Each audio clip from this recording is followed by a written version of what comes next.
puasa, pegawai-pegawai masjid, hadirin hadirat mukminin mukminat yang dirahmati Allah Subhanahu wa taala sekalian. Alhamdulillah kita merafakkan kesyukuran kehadap Allah Subhanahu wa taala kerana dengan limpah kurnia Allah Subhanahu wa taala masih lagi dapat kita bersama-sama dalam rumah Allah Subhanahu wa taala di pagi Jumaat yang hening ini, tuan-tuan. Marilah kita memanjatkan kesyukuran kita kehadap Allah Subhanahu wa taala. Kita merafakkan, meninggikan kesyukuran kita kepada Allah Subhanahu wa taala kerana limpah kurnia Allah Subhanahu wa taala dengan hidayah dan inayah. Allah Subhanahu wa taala dapat sama-sama kita berkumpul dalam masjid ini, dapat sama-sama kita menunaikan salat subuh secara berjemaah. Mudah-mudahan perasaan istiqamah dan ikhlas ini Allah Subhanahu wa taala sentiasa berikan kepada kita sehinggalah kita berjumpa dengan Allah Subhanahu wa taala di hari akhirat nanti dengan kelebihan-kelebihan pahala yang Allah sediakan kepada kita. Dan juga kita dapat juga mendoakan kepada saudara-saudara kita, ikhwah-ikhwah kita yang berada di Palestin pada pagi ini dengan kunut nazilah, Allahumma inna naj'aluka fi nuhuri a'da'ina wa na'udzubika min syururihim, seperti mana yang dibaca oleh imam tadi, tuan-tuan. Kalau kita nak tengok sejarah kunut nazilah ini, tuan-tuan, ketika mana Nabi SAW mengutuskan 70 orang sahabat untuk berdakwah kepada Bani Ra'lin, Bani Zakwan dengan Bani Lihyan. Tapi dakwah di sana, akhirnya sahabat-sahabat seramai 70 orang dibunuh oleh puak-puak tersebut ataupun bani-bani tersebut.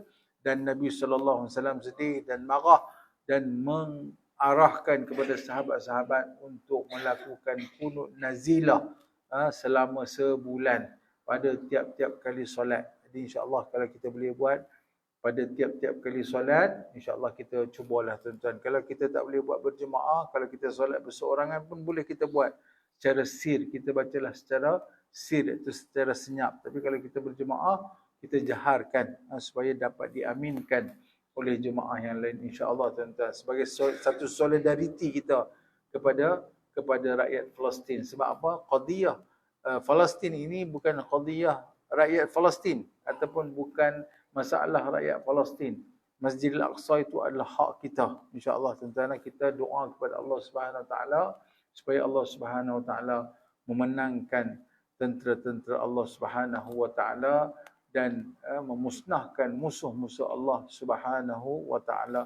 Panjanglah cerita dia, tuan-tuan, kalau kita nak baca ataupun kalau kita nak ceritakan tentang golongan Zionis ni, tuan-tuan. Asal usul Zionis ni macam mana, tuan-tuan? Mereka ni golongan yang tidak boleh percaya dan tidak boleh pakai, orang kata apa, sabuk pun tak boleh pakai sikit pun. Golongan ni memang golongan yang kejam. Sebab apa? Diutuskan 123,988 orang Nabi kepada mereka, mereka bunuh. Bayangkan, tuan-tuan, Nabi mereka pun mereka boleh bunuh, tambah lagi rakyat ataupun tambah lagi kanak-kanak, perempuan, orang tua dia bunuh macam tu saja. Puak-puak ni memang tak boleh pakai, tuan-tuan. Ketika mana Allah Subhanahu Wa Taala selamatkan mereka daripada Firaun dan daripada tenggelam di Laut Merah, kan? Dah lepas tu depa dah seberang laut, Allah Subhanahu Taala tenggelamkan Firaun dan tentera-tenteranya. Bila Nabi Musa AS ajak untuk mereka pergi perang, depa kata apa? Fadhhab anta wa rabbuka faqatila innaha huna qa'idun. Punya tak guna, tuan-tuan. Ni puak-puak ni memang tak guna. Dia kata, pilah kau dengan Tuhan kau. Kami nak duduk di sini saja. Tadi Allah Subhanahu Wa Taala dah tunjuk dah kekuasaan Allah Subhanahu Wa Taala, kan? Allah Subhanahu Wa Taala dah selamatkan mereka, tak bersyukur langsung. Kalau kita orang dah selamat yang kita rasa apa? Terhutang budi. Tak, bila Nabi Musa AS ajak pergi perang di Kanaan, di Palestin sekarang ni, dia berkata, pilah kau dengan Tuhan kau, kami nak duduk di sini saja. Sebab itulah dia claim Palestin tu mereka punya. Kisah daripada Nabi Musa tadi ajak mereka pergi perang untuk berada di Palestin. Tapi itu dulu waktu Nabi Musa ajak mereka pergi perang. Kalau mereka pergi perang, mungkin Palestin tu tanah air mereka. Tapi bila mereka dah tak pergi perang, jadi tak ada lah tawaran tu. Itu yang mereka nakkan Palestin sebagai negara mereka sebab mereka ni merempat tuan-tuan. Apabila Nabi Musa AS dah ajak mereka pergi perang, mereka tak mau. Mereka bertebaran di atas muka bumi Allah Subhanahu Wa Taala ni menjadi pelarian tuan-tuan, yang disebut sebagai Yahudi diaspora. Nah, insya-Allah itu sebuah sedikit lah tuan-tuan. Banyak lagi cerita mereka ni. Yang nak bagi tahu bahawa mereka ni memang tak boleh percaya sikit pun. Tadi Allah Subhanahu Wa Taala dah selamatkan mereka, tak rasa syukur langsung. Terus dia kata, "Pilah engkau dengan Tuhan engkau untuk pergi berperang." Jadi tidak mungkin la buddah, tidak mungkin tidak. Kalaulah kita buat perjanjian damai dengan mereka, silat-silat mereka akan serang balik kita. Sebab apa? Mereka ni memang kaki penipu, kaki buta belit, kaki buta alam. Tak boleh percaya. InsyaAllah tuan-tuan, sajalah nak bakatkan semangat pagi-pagi ni supaya kita terus dan terus berdoa kepada apa? Kepada saudara-saudara kita yang berada di Palestin. Kalau kita tak mampu nak ulurkan sekupang dua tuan-tuan untuk bantu mereka, kita ulurkanlah dengan doa. Kalau kita tak mampulah, kita pun kadang-kadang tak mampu, ada orang yang tak mampu, betul tak? Tapi jangan lupa doa kepada mereka, jangan lupa kita sebarkan kejahatan-kejahatan mereka ke seluruh dunia supaya umat orang tahu bahawa penduduk tahu, makhluk Allah Subhanahu Wa Taala di bumi ni tahu bahawa kejahatan mereka itu. InsyaAllah tuan-tuan, mudah-mudahanlah kita dapat amalkan. Okey. Kita masuk dalam bab pengganti imam ataupun istikhlaf. Istikhlaf ni ambil daripada perkataan mana? Dari perkataan khalifah. Pengganti, khalifah. Kan khalifah Sayyidina Abu Bakar, Sayyidina Umar. Pengganti kepada Nabi SAW disebut sebagai khalifah. Itu khalifah tuan-tuan. Pengganti imam disebut sebagai istikhlaf daripada perkataan khalifah. Seorang imam apabila ia keluar daripada menjadi imam sama ada dengan turun, undur ke belakang para makmum atau keluar daripada sembahyang sebab berhadas atau seumpamanya. Kalau seorang imam ni dia sebab apa? Sebab ada kisah Nabi SAW dengan Sayyidina Abu Bakar. Sebab itu dia kata kalau imam itu undur ke belakang, nak beri laluan kepada orang yang dimuliakan, nak beri laluan kepada orang yang alim contohnya, boleh juga. Ataupun dia kata imam itu berhadas, ataupun seumpamanya, imam terkentut dan sebagainya. Itu dia boleh juga kita gantikan istikhlaf kepada imam tersebut. Kisah dia tuan-tuan yang undur ke belakang ni ada kisah Nabi SAW dengan Sayyidina Abu Bakar. Ketika mana Sayyidina Abu Bakar mengimamkan solat subuh. Nabi SAW dia tak sihat. Dia sakit semenjak ke belakang akhir-akhir umur dia. Dan ketika dia berasa sihat, kemudian dia mai solat berjemaah. Bila Sayyidina Umar nampak Nabi SAW keluar daripada bilik dia, Sayyidina Umar pun berundur ke belakang dan memberikan kepada Nabi SAW menjadi imam. Sedangkan tadi Sayyidina Umar dah buat satu rakaat dah. Ini cerita dia. Sayyidina Umar dah buat satu rakaat. Kemudian Sayyidina Umar berundur ke belakang. Nabi SAW mengambil tempat Sayyidina Umar untuk menjadi imam. Itu macam mana pula? Macam mana pula tuan-tuan? Bila Sayyidina Umar dah undur ke belakang untuk menjadi imam, Nabi SAW mengimamkan solat subuh tersebut. Sedangkan Nabi SAW baru dapat satu rakaat. Nabi SAW baru dapat satu rakaat dan makmum dah dapat dua rakaat. Jadi Nabi SAW pada tahiyat akhir makmum dan tahiyat akhir makmum, Nabi SAW nak naik ke rakaat yang kedua, Nabi SAW duduk seketika untuk memberikan laluan kepada makmum, kepada sahabat untuk membaca tahiyat.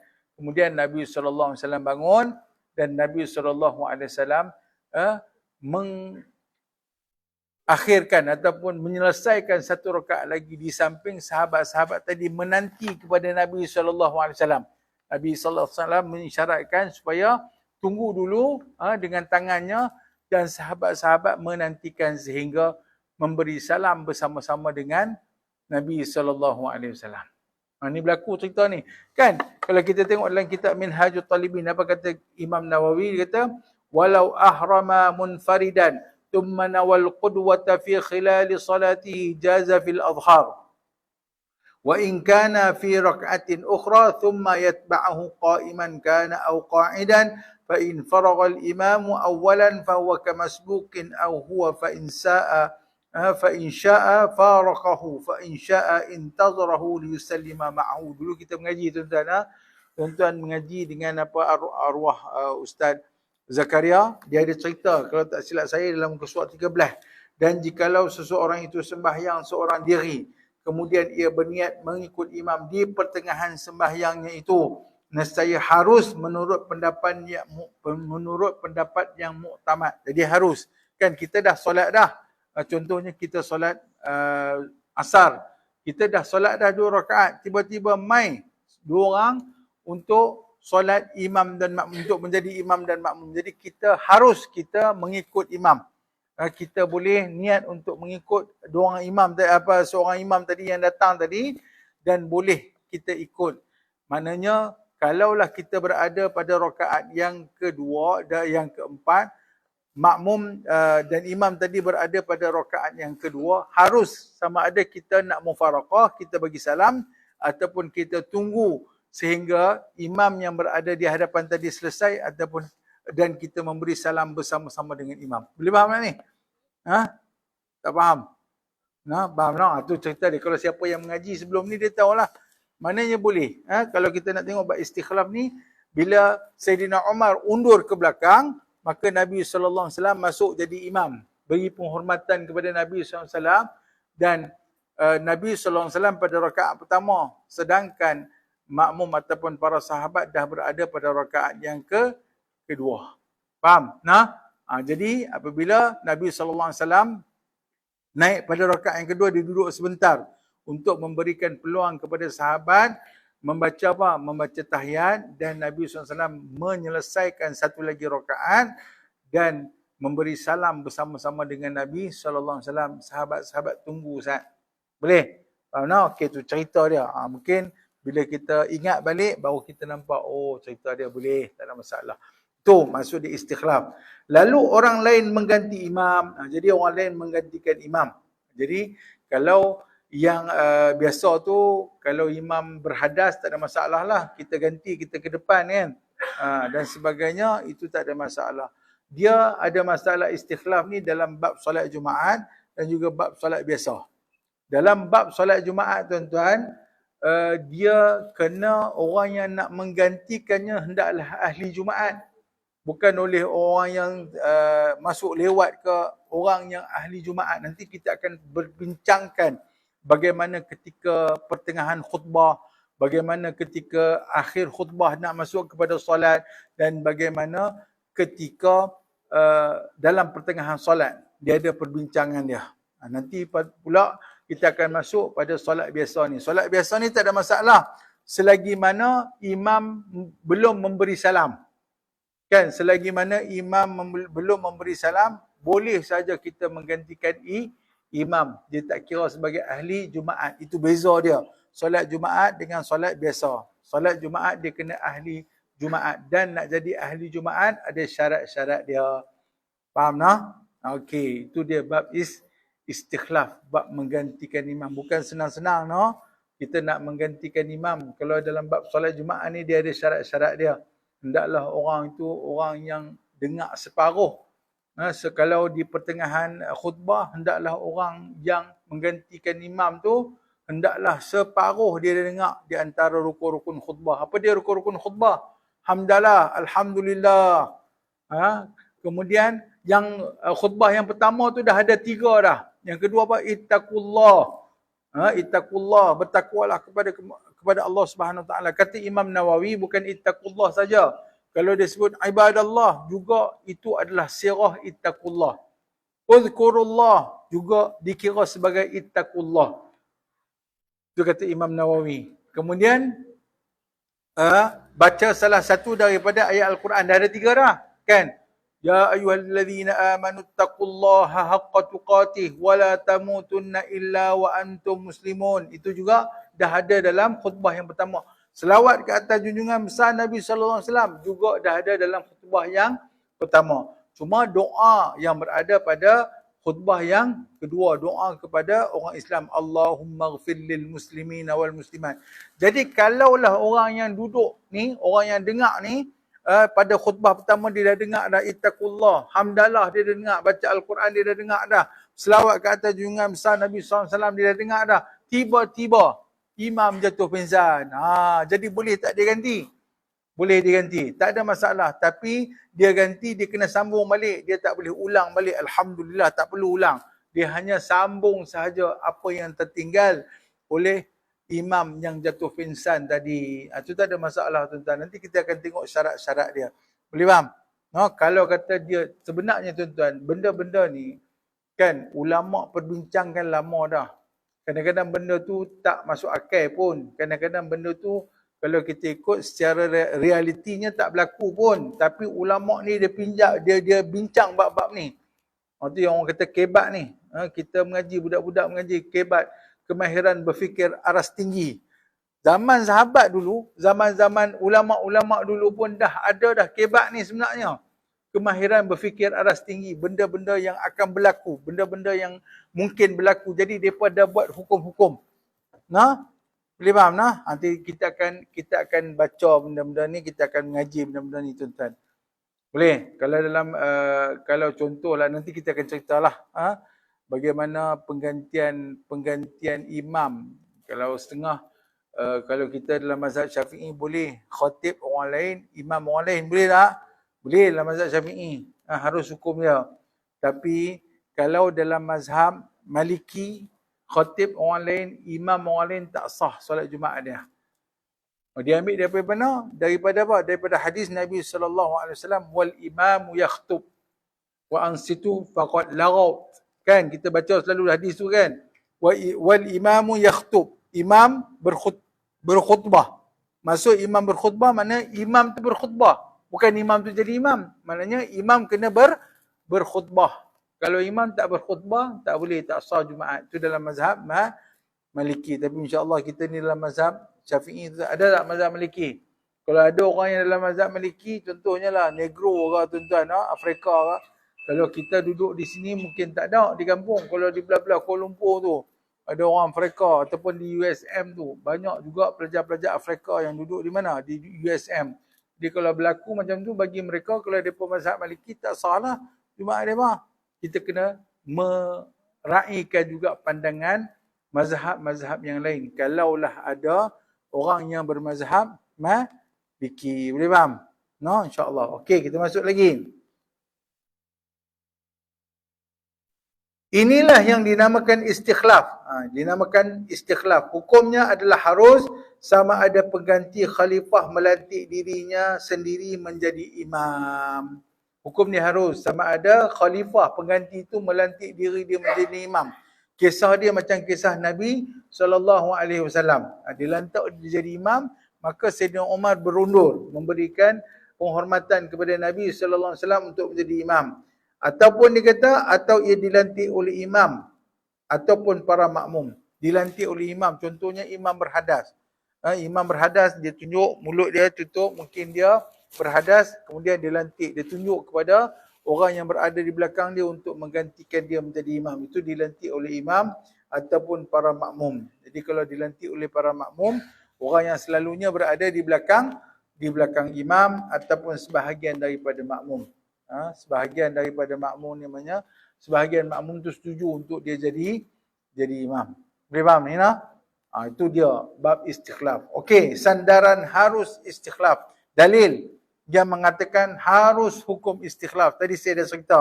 Keharusan istikhlaf adalah bersandarkan kepada keharusan solat dengan dua imam secara bergilir-gilir.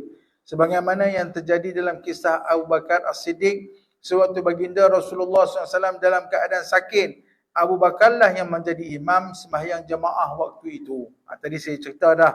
Kemudian pada suatu hari, baginda merasa dirinya sudah sihat. Maka baginda pun masuk masjid hendak sembahyang. Dan Abu Bakar ketika itu sedang mengimami sembahyang jemaah bersama para sahabat yang lain. Lalu Abu Bakar mengundur ke belakang dan mendahulukan Rasulullah SAW ke hadapan. dan seterusnya beliau pula yang mengikut Rasulullah SAW setelah beliau keluar daripada menjadi imam. Itu cerita dia tadi yang saya baca, saya bagi tahu kepada tuan-tuan dan puan-puan yang dirahmati Allah Subhanahu Wa Taala sekalian. Okay. Walau bagaimanapun pada asal istikhlaf itu hukumnya harus, tetapi kadang-kala ianya menjadi haram, akan datang perbincangan, akan kadang-kadang harus, dan kalau silap tak kena cara dia, maka dia akan menjadi haram, akan diperbincangkan dalam kitab ni tuan-tuan. Dia ada masa-masa yang jadi harus dan masa-masa yang menjadi haram. Dalam istikhlaf sembahyang tidaklah disyaratkan khalifah pengganti itu berdiri sebelum imam dan maju ke hadapan daripadanya para makmum. Bahkan sunat saja melangkah ke hadapan. Jadi kalau imam tu dia kata taklah disunatkan untuk dia melangkah ke hadapan. Tapi kalau dia melangkah ke hadapan tak ada masalah untuk menunjukkan dia mengganti imam. Boleh juga dengan suara. Kan Allahu Akbar. Dia gunakan suara dia. Jadi orang tahulah dia jadi imam. Dia gantikan imam. Tak semestinya dia melangkah ke hadapan. Tu dia. Bahkan sunat sahaja melangkah ke hadapan itu. Itu dia kata sunat sahaja melangkah ke hadapan itu. Istikhlaf boleh berlaku pada solat Jumaat dan juga pada yang lain daripada Jumaat. Istikhlaf boleh berlaku pada solat Jumaat dan juga selain daripada solat Jumaat. Tapi solat Jumaat, dia hendaklah menjadi ahli Jumaat. Kita akan tengok apa dia yang dikatakan ahli Jumaat. Istikhlaf pada sembahyang Jumaat. Istikhlaf pada sembahyang Jumaat boleh berlaku pada pertengahan khutbah atau di antara dua khutbah dan sembahyang atau sewaktu sedang sembahyang. Tadi saya dah abang dah. Istikhlaf pada sembahyang Jumaat boleh berlaku pada pertengahan khutbah. Dalam duk berkhutbah, tiba-tiba imam rebah. Duk tengah khutbah, imam rebah tuan-tuan. Apa yang perlu kita buat? Dia ada syarat-syarat dia. Atau di antara dua khutbah dan sembahyang. Antara dua khutbah dan juga solat. Dah habis dah khutbah, nak pergi kepada solat. Nak pergi kepada solat. Setengah ulama kata, kalaulah dia belum angkat takbir lagi, belum solat lagi, tiba-tiba berhadas.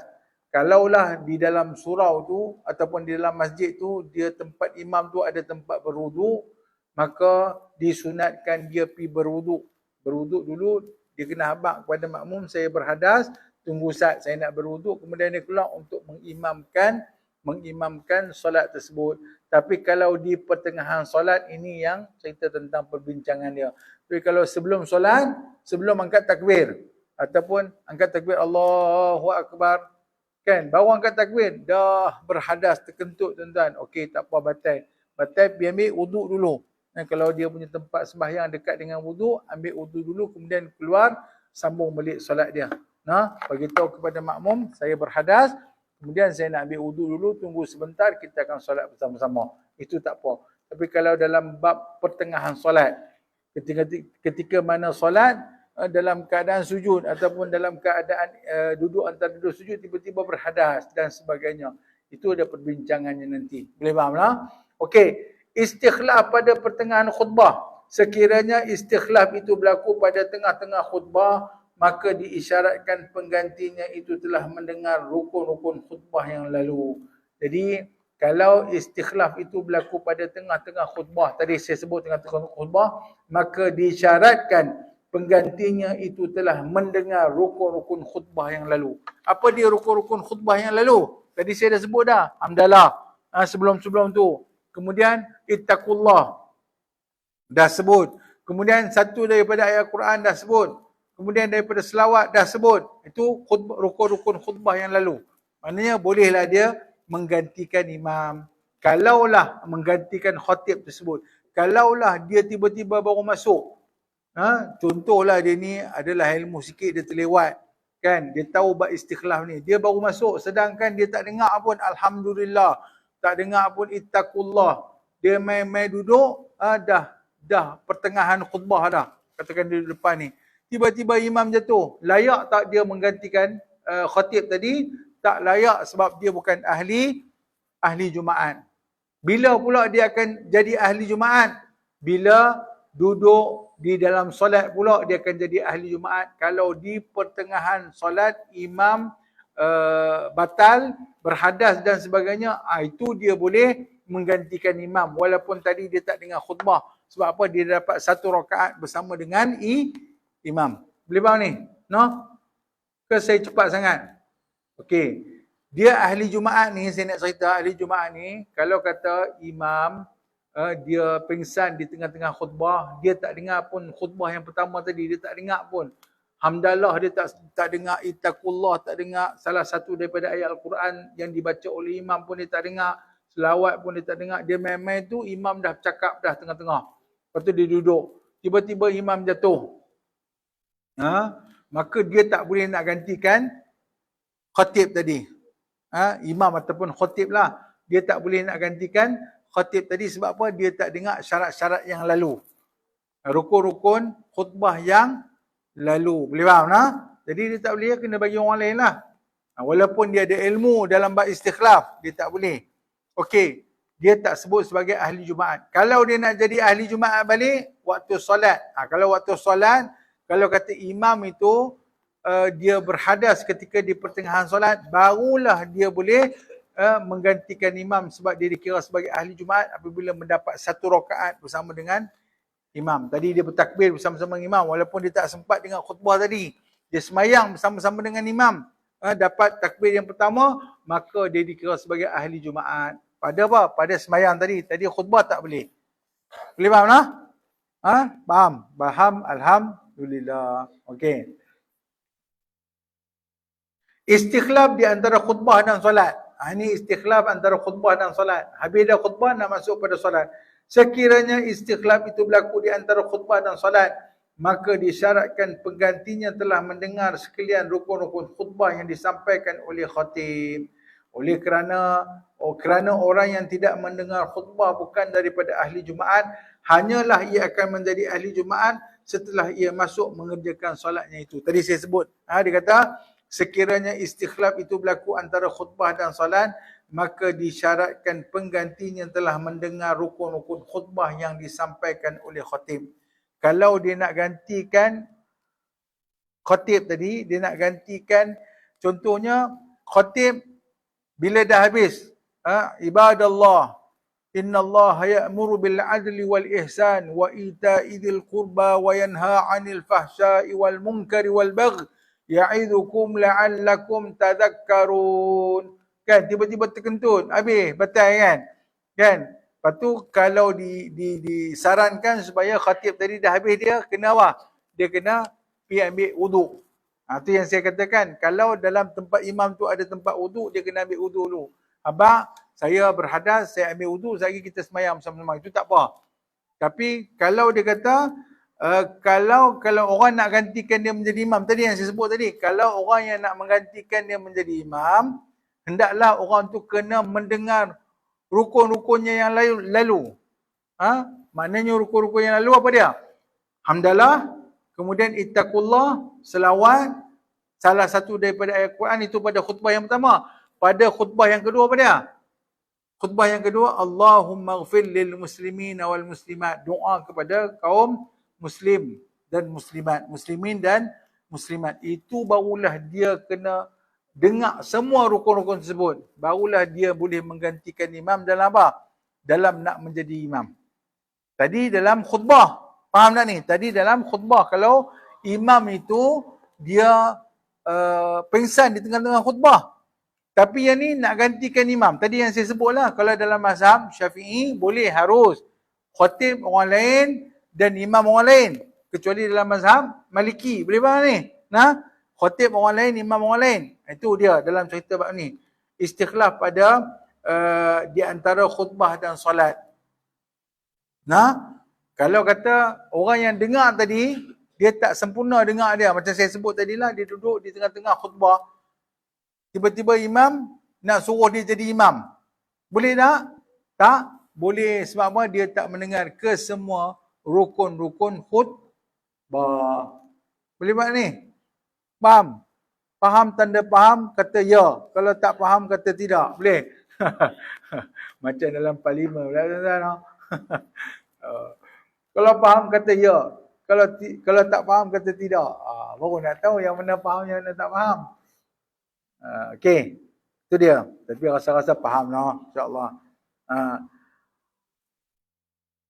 Sebab apa? Sebab dia bukan ahli Jumaat. Sebab tak dengar rukun-rukun khutbah ke semuanya. Kecuali dia kata, hanyalah ia akan menjadi ahli Jumaat setelah ia masuk mengerjakan solatnya bersama-sama dengan imam. Dia jadi ahli Jumaat ketika mana dia duduk angkat takbir bersama-sama dengan imam. Dan pada masa itu kalau imam batal ataupun imam berhadas, dia boleh ganti dah imam. Boleh ganti sebab apa? Dia bersama-sama takbir dengan imam. Walaupun tadi khutbah, dia tak sempat bersama-sama dengan imam. Boleh faham? Okey. Istikhlaf sewaktu sedang solat. Ini masuk istikhlaf sewaktu sedang solat. Kalau dia dapat bertakbir bersama-sama dengan imam, dia akan menjadi ahli Jumaat. Okey. Sekiranya istikhlaf itu berlaku sewaktu sedang solat, maka di sini terdapat 3 keadaan. Yang pertama, jika berlaku istikhlaf sebelum khalifah pengganti itu mengikut imam, maka tidak sah istikhlaf sama sekali kerana para makmum ketika itu memerlukan pembaharuan niat mengikut imam. Ini boleh membawa kepada wujudnya satu Jumaat lagi sesudah adanya Jumaat yang lain. Jika berlaku istikhlaf sebelum khalifah pengganti itu mengikut imam. Faham tak apa dia kata? Katakan imam dah takbir. Allahu Akbar. Kan? Dia belum angkat takbir lagi. Ataupun dia baru masuk. Ini tu yang kata kebat tadi tu. Kemahiran berfikir aras tinggi tu. Benda ni tak mungkinlah berlaku. Takkan imam dah angkat takbir, dia baru nak masuk jadi apa? Jadi makmum. Jadi mestilah dia bersedia bersama-sama dengan imam di belakang imam. Kan dia angkat takbir bersama-sama dengan imam, tapi benda ni dibuat supaya apa? Kalau berlaku benda-benda macam ni, ini hukum dia. Dia kata jika berlaku istikhlaf sebelum khalifah pengganti itu mengikut imam. Maknanya imam dah baca ihdinas siratal mustaqim siratal ladzina an'amta alaihim. Imam berhadas. Dia tak angkat takbir lagi. Jadi dia boleh tak? Jadi imam? Boleh tak menggantikan imam? Tak boleh. Kalau dia buat macam tu, imam dah siratal ladzina an'amta alaihim, dia baru nak angkat takbir. Tiba-tiba imam berhadas, dia baru nak angkat takbir, dia tak boleh menggantikan imam. Sebab apa? Sebab kalau jadi macam tu, maknanya dia jadi 2 imam. Orang yang makmum tadi kena ubah niat pula. Pergi ke mana? Kepada dia. Bukan kepada imam tadi. Faham tak ni? Jadi tak sah dia kata, ini boleh membawa kepada wujudnya satu Jumaat lagi sesudahnya ada Jumaat yang lain. Dengan syarat dia kena angkat takbir bersama-sama dengan imam. Dan ketika mana imam berhadas, dia duduk dalam qiyam. Tak boleh. Contohlah kan, imam dah baca Alhamdulillahi Rabbil Alamin. Dia duduk belik baju lagi, duduk belik telefon lagi kan.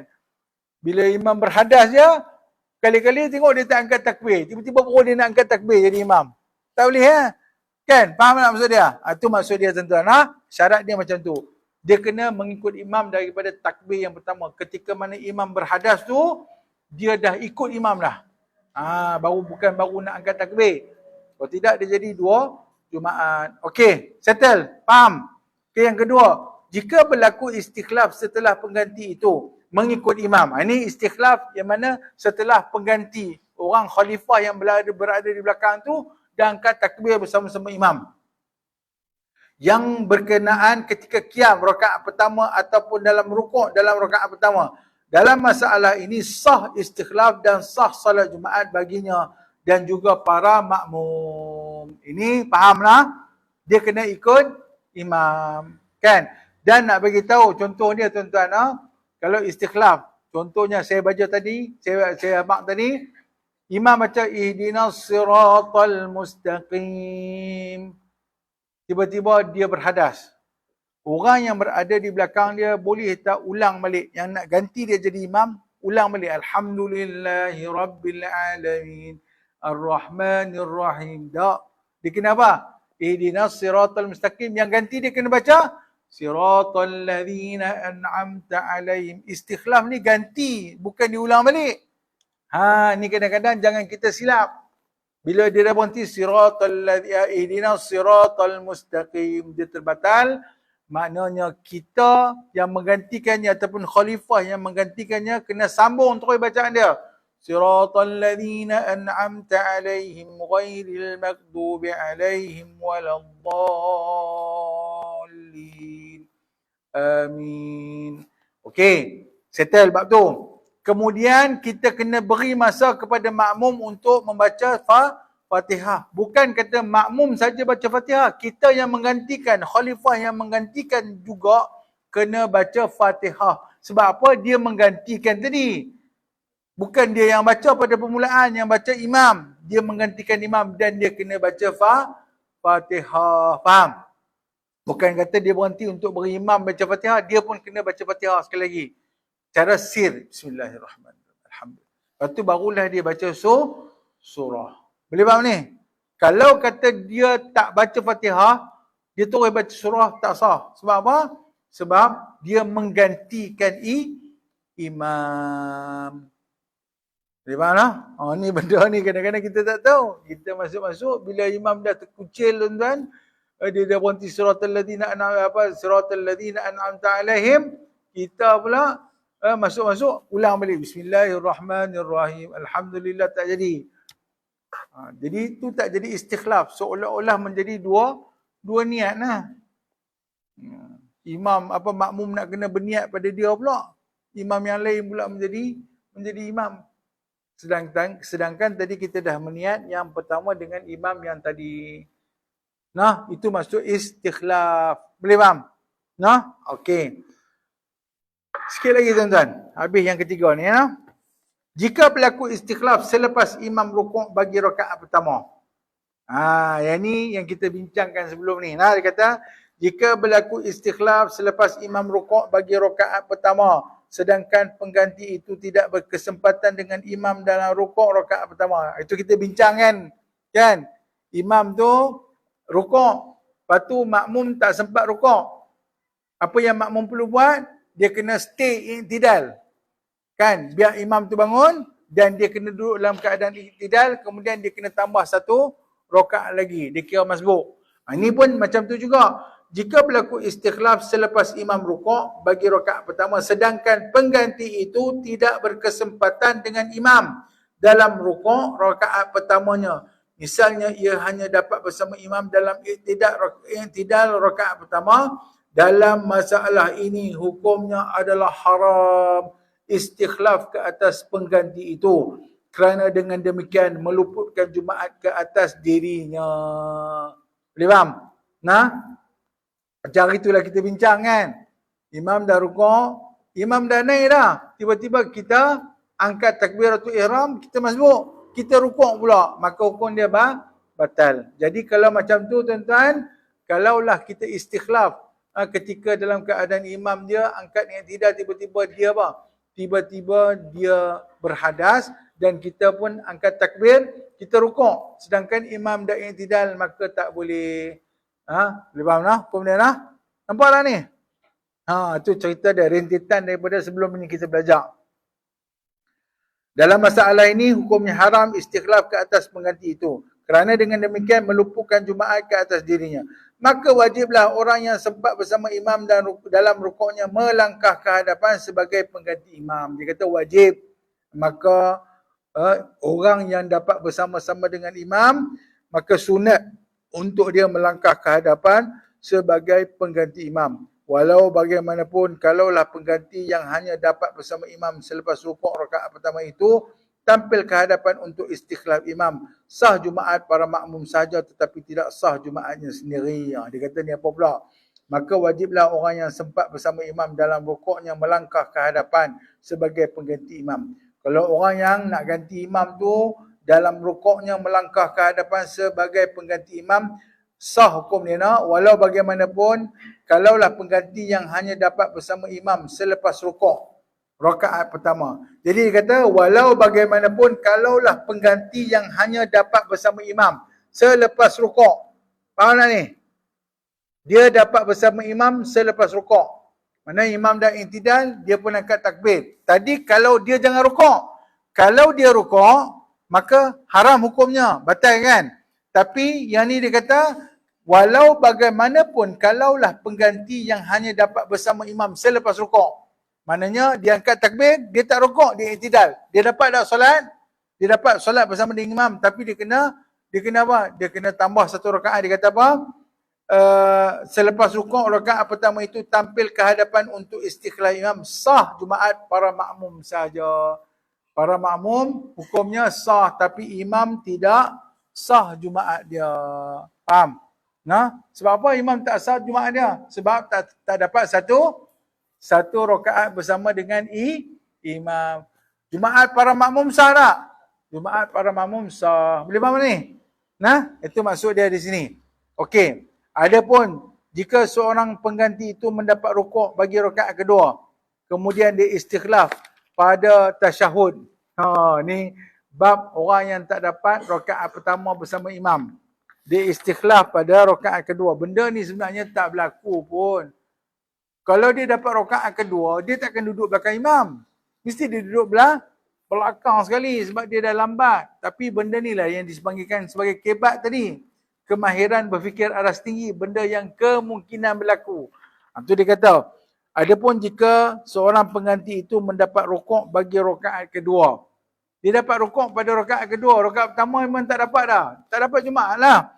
Kemudian ia istikhlaf pada tasyahud. Dia istikhlaf pada tasyahud pada akhir sekali. Imam dah tasyahud akhir, tiba-tiba berhadas. Maka dia istikhlaf pada tasyahud.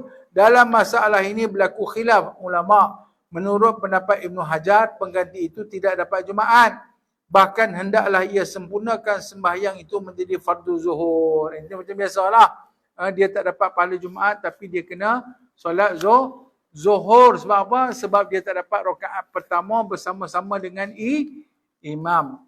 Nak cerita ni tuan-tuan. Kebat ni. Kemahiran berfikir aras tinggi. Berlaku tak benda ni?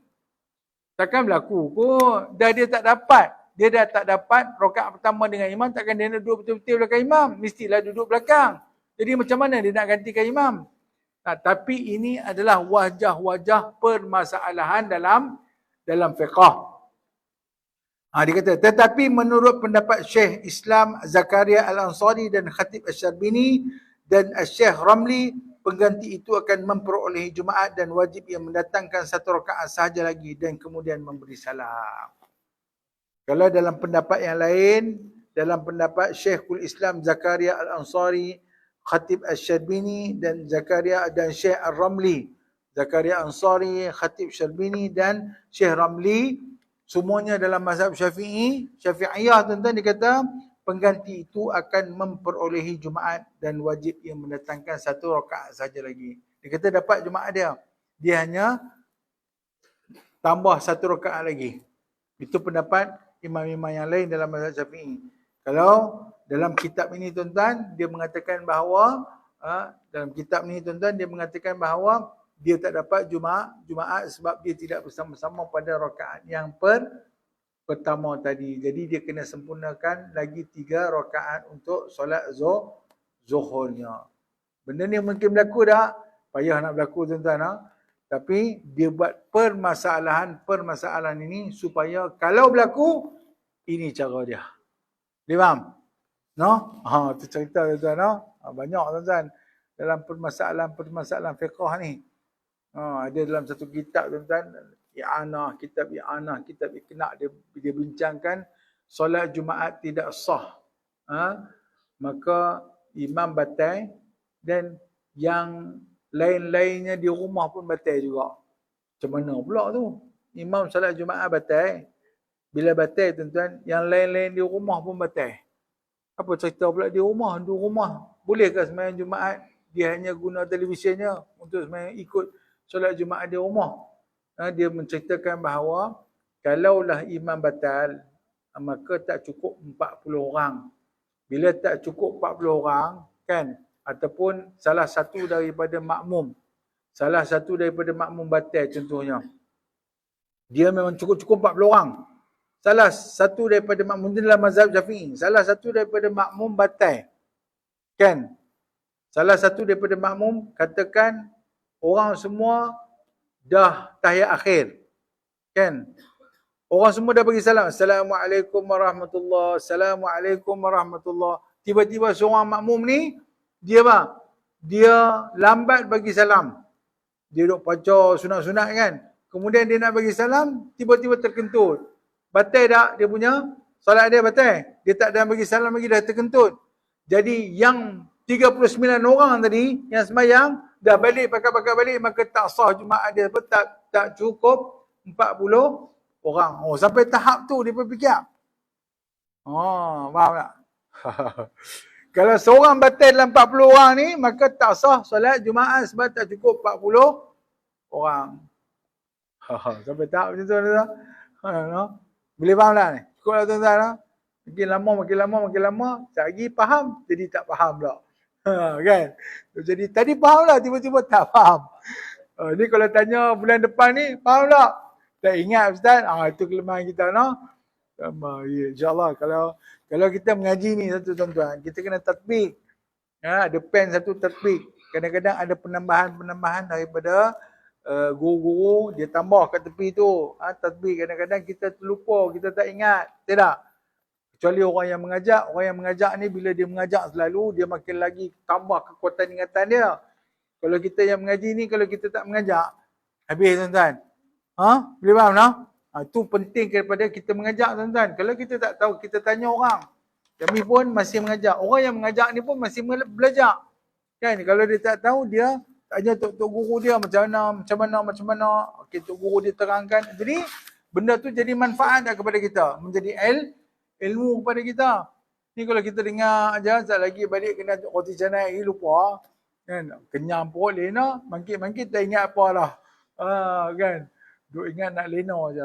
Jadi itulah dia fungsi mengaji ni tuan-tuan. Itu yang disebut sebagai pembelajaran dan mengajar dan pembelajaran. Supaya apa? Kita dapat manfaat bersama-sama. Boleh faham? Nah, insya-Allah nah. Mudah-mudahan kita dirahmati Allah Subhanahu Wa Taala.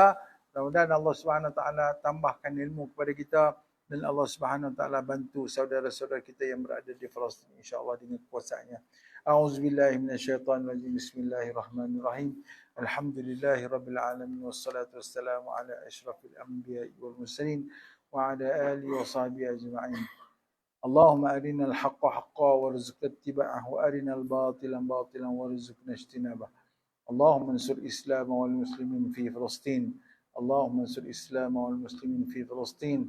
Allahumma ansur Islam wal muslimin fi kulli makan wa fi kulli zaman ya rabbal alamin. اللهم أعز الإسلام والمسلمين وأهلك الكفرة والمشركين والمنافقين. اللهم إنا نجعلك في نحور أعدائنا ونعوذ بك من شرورهم. اللهم بدد شملهم وفرج جمعهم وستت كلمتهم وزلزل أقدامهم وسلط عليهم كلبا من كلابك يا قهار يا جبار يا منتقيم يا الله يا الله يا الله. اللهم يا منزل الكتاب ويا مجري السحاب ويا حازم الأحزاب اهزمهم وانصرنا عليهم. صلى الله على سيدنا محمد وعلى آله وصحبه وبارك وسلم. سبحان ربك رب العزة عما يصفون. سلام على المرسلين والحمد لله رب العالمين. تقبل الله منكم.